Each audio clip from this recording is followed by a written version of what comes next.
நீங்கள் எந்த சூழ்நிலையில் இருந்தாலும் அந்த சூழ்நிலையில தேவ பலம் இறங்கி வருகிறது. வாய் திறந்து சொல்லுங்க, கர்த்தர் என் பலனா இருக்கிறார். என் பலவீனத்தில் கர்த்தர் பலனா இருக்கிற அந்த அறிக்கையிடுங்க. பலவீனங்கள் மாறுகிறது. அன்பு உறவுகளே, உயிர்த்தெழுந்த ஏசப்பா உங்களை ஆசீர்வதிப்பாருங்க. ஏசாயா 12:2 கர்த்தராகி யெகோவா என் பலனும். பிரியமானவர்களே, இந்த சத்தத்தை நீங்கள் கேட்கும் போது ஏதோ ஒரு பலவீனத்தோடு இருக்கலாம். நீங்கள் இப்பொழுது இல்லத்திலே பலவீனத்தோடு இருக்கலாம்.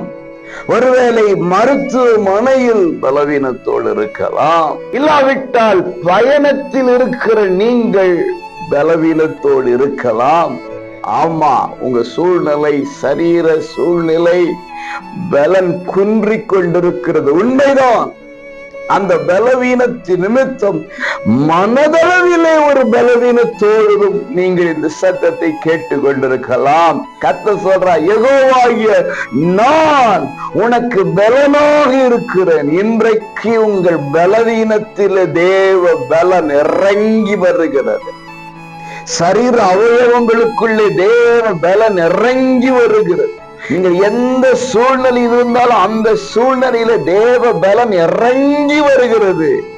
வாய் திறந்து சொல்லுங்க, கர்த்தர் என் பலனா இருக்கிறார். என் பலவீனத்திலே கர்த்தர் பலனா இருக்கிற அந்த அறிக்கையிடுங்க. பலவீனங்கள் மாறுகிறது. இன்றே உணர்வீர்கள். பெற்றுக் கொள்ளுங்க. God bless you.